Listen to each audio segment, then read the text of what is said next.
bagi kita semua. Shalom. Damai di hati, Tuhan berkati. Assalamualaikum warahmatullahi wabarakatuh. Om Swastiastu, Namo Buddhaya, salam kebajikan. Yang saya hormati Bapak Prof. Buce Monika, yang saya hormati Pak Sekda, yang saya hormati seluruh peserta dari setiap KPD, Dr. Niki Kondo sebagai salah satu narasumber di tengah pandemi COVID-19 saat ini. Sayang kita punya potensi baterai baru kalau tidak digunakan. Waktu Dr. Niki Kondo lapor ke saya, Pak, saya sudah selesai. Saya sudah memulai bertugas. Selamat. Doktormu di bidang apa? Apa disertasinya? Kepemimpinan dan inovasi kebijakan. Nah, kalau begitu, coba nalarkan, tularkan apa yang kau tahu dikaitkan dengan pandemi COVID-19 saat ini. Terciptalah kegiatan ini. Nah, silakan kau cari tokoh di Bitung yang bisa memberi informasi tentang judul ini. Baru saya bilang, bagaimana kalau Prof. Buce Monika? Oh iya betul Pak, cocok. Terima kasih karena Pak Prof bersedia untuk share kepada kita dalam kaitan dengan acara kita pada hari ini. Dan nantinya secara teori akan disampaikan juga oleh Dr. Niki Kondo. Bangga saya sebagai wali kota kita punya aparat yang seperti ini. Dan saya mohon kepada kita, walaupun kita sudah kerja, tetap belajar. Long life education. Jangan pernah berhenti belajar. Seumur hidup kita belajar. Jangan berpikir so tua, kalau semua stop belajar. Tolong lihat Pak Prof. Buce. Saat ini masih tetap belajar dan kemudian share kepada kita semua. Nah jadi, saya ingin share pada saat ini apa-apa yang menjadi perhatian kita di tengah pandemi COVID-19 ini, apa yang harus kita lakukan. Betul tadi Pak Sekda menyampaikan. Tapi kita mengenal beberapa gaya kepemimpinan. Saya mulai dari situ dulu. Gaya kepemimpinan, ada gaya kepemimpinan dengan tipe harmonis, ada dengan tipe eksekutif, tapi ada yang punya tipe disaster. Bagaimana itu? Secara teori, kepemimpinan yang harmonis itu, dia memimpin satu organisasi, dia mau tuh organisasi itu berkembang. Jadi senantiasa DP goal adalah kerukunan antara yang dia pimpin. Kelemahannya, dia mengabaikan goal. Kepemimpinan yang disaster, kepemimpinan yang menimbulkan bencana. Dia ingin tahu apa dia mau backing, dan ingin tahu apa dia goal. Dan yang ketiga, kepemimpinan yang eksekutif. Dia mengandalkan goal, tapi sedikit mengabaikan kerukunan, keharmonisan. Sehingga dalam kaitan dengan gaya ini, muncullah yang baru yang namanya kepemimpinan situasional. Ada anak buah yang harus kita manage dengan metode harmonis, tapi ada yang harus kita manage dengan metode eksekutif. Jadi seorang pemimpin harus mampu melihat anak buahnya. Ini anak buah kita mau manage bagaimana Pak dia? Mungkin dia perlu ekstra keras, tapi ada yang mudah tersinggung, bukan itu. Metodenya lain. 18 Juni kemarin, Bapak Presiden melaksanakan rapat terbatas. Semua tahu rapat terbatas itu heboh di tanggal 20-an. Sehingga nyaris mengganti atau mereshuffle. Karena beliau menyampaikan itu. Kejengkelannya karena dia lihat cuma biasa-biasa aja orang baik kinerja. Baik pemerintah pusat maupun pemerintah daerah. Kaitan dengan pandemi COVID-19.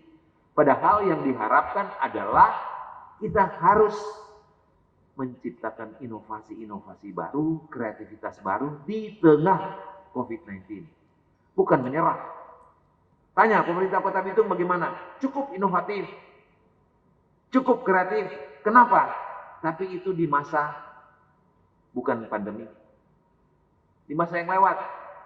Kenapa saya mengatakan begitu? Tata cara pemerintahan kita sudah diatur dengan ketentuan yang berlaku. Ada undang-undang tentang pemerintahan daerah. Ada peraturan-peraturan pemerintah. Ada keputusan-keputusan menteri. Ada peraturan-peraturan menteri. Sebagai pedoman kita untuk melaksanakan pembangunan, pemerintahan, dan pembinaan kepada masyarakat. Ini tugas pokok dari pemerintah.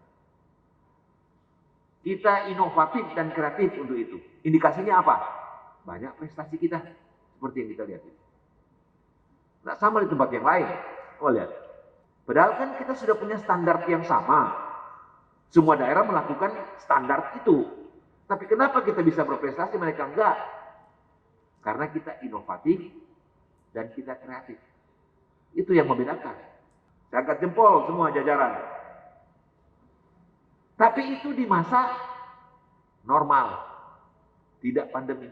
Sekarang di masa pandemi, kita dituntut bukan cuma seperti itu. Harus ada daya inovasi baru, kreativitas baru, tapi tetap dalam melaksanakan protokol kesehatan. Itu yang Bapak Presiden bilang. Mari kita bersahabat dengan COVID-19. Bukan dalam arti apa? Karena kita mau normal baru. Kenapa? Ini tahu kapan dia mau berakhir. Tadi malam Pak Menteri bilang, kenapa keputusan pelaksanaan pilkada diambil alternatif yang pertama? 9 Desember. Padahal ada 3 opsi. Ketika dia pandemi, bulan Maret stop. Kok mereka merapatkan Komisi 2 DPR RI, Depdagri, KPU, Bawaslu, dan mereka memutuskan 3 opsi ditundanya pelaksanaan pilkada. Opsi yang pertama 9 Desember 2020. Opsi yang kedua 17 Maret 2021. Opsi yang ketiga 29 September 2021. Dalam proses perjalanan, kenapa menteri dan semua akhirnya sepakat 9 Desember?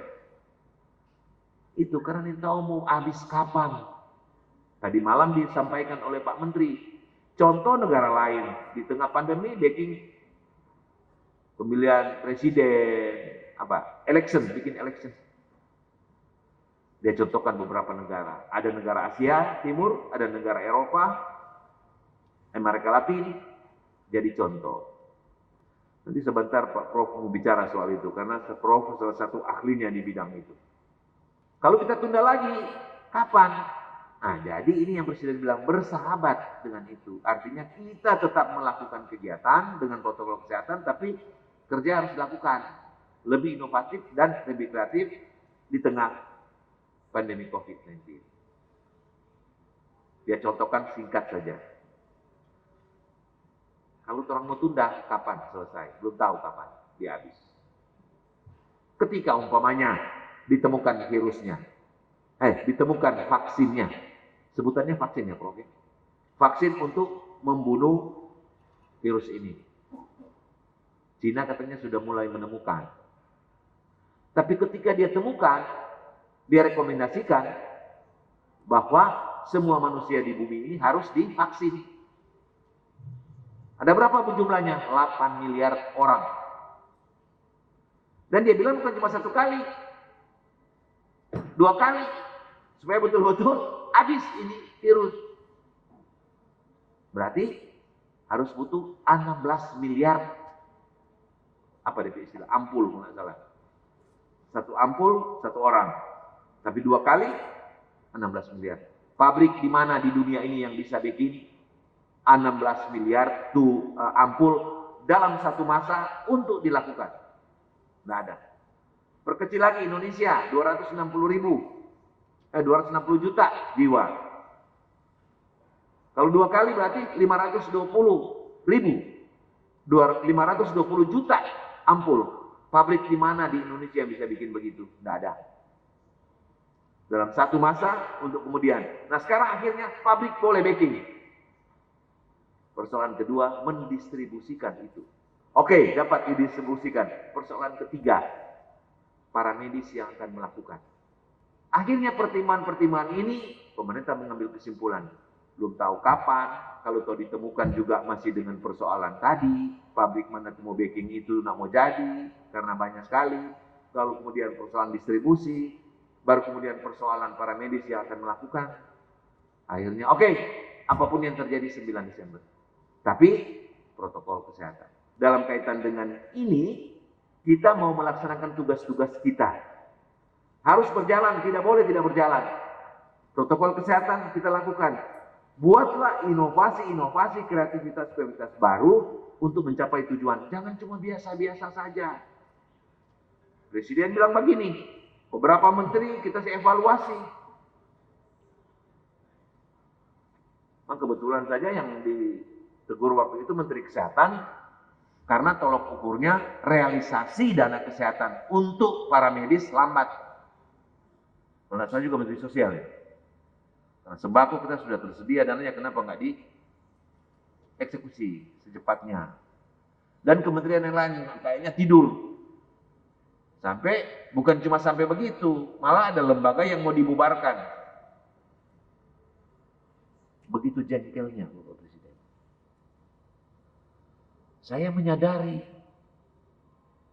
artinya kita harus melakukan di daerah kreativitas-kreativitas baru, inovasi-inovasi baru, inovasi-inovasi baru dalam rangka kita melaksanakan tupoksi kita. Antara lain yang harus kita lakukan, ya, bagaimana tupoksi kita diterjemahkan dari offline jadi online. Kemarin saya dengan Pak Sekda sudah prakarsai, tapi saya minta koperasi untuk menjabarkannya dan perdagangan. Tapi misi adem ayem aja. Bagaimana UMKM ini berproduksi dan kita dari offline bikin online. Kalau dulu orang jaga bilang, ada pemimpin jaga bilang begini, yang jadi kuda bendi. Kuda bendi kan nanti cabok berjalan. Atau nanti kasih petunjuk, bikin inovasi. Berpikir, manusia punya keterbatasan, berdoa, minta hikmat untuk melakukan itu. Oh, keterbatasan karena orang mesti kerja dari rumah. Toh? Ini segala macam. Inovasi kerja dari rumah oke, tapi dari offline bikin online. Ini salah satu contoh. Nah, nantinya saya berharap lewat seminar ini kita mendapatkan wawasan tupoksi kita mau diapain dalam rangka pelayanan kepada masyarakat di tengah pandemi ini, tetap jalan dan berprestasi mencapai lebih dari target yang ditargetkan. Kita membuat tata cara setiap yang seperti ini dirapid dulu. Seandainya kedapatan reaktif, nggak usah malu. Ketika kita reaktif juga belum tentu positif. Dan kalau toh ketika jadi seperti itu, nggak usah malu. Jangan, ini kan bukan perbuatan tabu kalau orang positif. Ini contoh. Kadis kesehatan umpamanya, atau asisten 1, asisten 2, asisten 3, atau pejabat siapa saja. Yang mungkin setelah di ini reaktif. Nggak usah malu. Karena tolong jadi begitu ada kerja, bukan terus ada pasiar. Nah ada tata caranya untuk itu. Nanti sebentar Pak Prof, mohon ini dijelaskan. Jangan karena terus, oh takut begini. Kalau kita lihat di televisi ada yang bilang begini, silakan kerja di rumah biar kami yang bekerja. Harus begitu. Nah, orang dibayar oleh pemerintah untuk melakukan itu, bayar oleh masyarakat. Dan saya mohon betul-betul, ciptakan inovasi. Sekecil apapun inovasi yang kita lakukan, kalau dikumpul-kumpul banyak. Contoh, 68 menciptakan satu inovasi. Kalau 68 itu ada yang sama, setidaknya ada 50 inovasi yang tercipta. Apakah itu bukan satu hal yang luar biasa? Kreativitas. Tapi goalnya apa? Melalui tupoksi kita, masyarakat terlayani. Ini forum yang kita buat, mudah-mudahan kita mendapatkan cakrawala. Dari cakrawala itu kita dapat menciptakan inovasi dan berkreasi dari tupoksi kita untuk goalnya pelayanan, peningkatan pelayanan kepada masyarakat. Pak Presiden bilang, kami harus pertanggungjawaban kepada 260 juta warga. Kalau kita dihitung 240.000 warga Kota Bitung. Kita hadir untuk itu. Sesuai tupoksi masing-masing. Lakukan. Tapi sekali lagi, menuju ke sana, tetap dengan protokol COVID kesana. Kami baru beberapa hari lalu merubah tagline untuk COVID-19 di Kota Bitung. Yaitu siaga 5M. Mudah-mudahan jangan ada yang nggak tahu nih siaga 5M. Karena ini keluar dari pemerintah. Saya minta semua juga tahu. Kalau belum tahu, dengar di YouTube. Masa orang lain lebih tahu menurut orang. Padahal ini saya selaku Ketua Gugus Tugas sudah deklarasikan bersama-sama Muspida. Hadir Wakil Wali Kota, Kapolres, Kajari, mewakili Kodim, mewakili Danyon Marinir.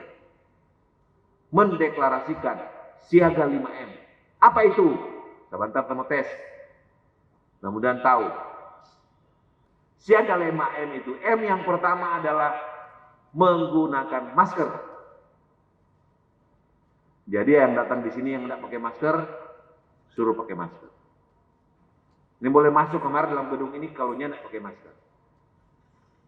Yang kedua, mencuci tangan menggunakan sabun lebih sering. Yang ketiga, menjaga jarak 1-2 meter. Serta menghindari kerumunan.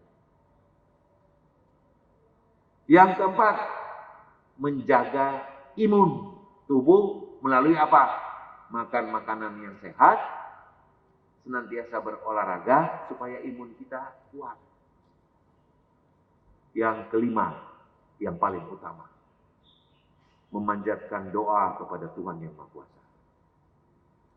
Kalau 5 ini kita lakukan secara disiplin, kita jadi contoh, masyarakat melakukannya, saya yakin dan percaya virus corona enyah dari Bitung.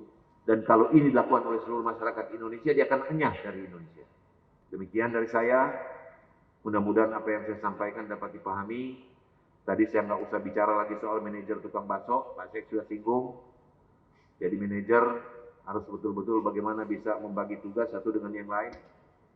Karena ini memang masih nampak di teman-teman yang masih menggunakan metode itu di lapangan, jangan lagi begitu. Kita seorang pemimpin dibantu oleh anak buah. Bagaimana kita share dengan anak buah membagi tugas mencapai tujuan. Ya, sekali lagi, manajemen masa lalu definisinya adalah mencapai tujuan melalui orang lain. Sekarang dirubah, mencapai tujuan bersama-sama orang lain. Demikian dari saya dan terima kasih atas perhatiannya. Tuhan memberkati kita semua. Wassalamualaikum warahmatullahi wabarakatuh. Shalom.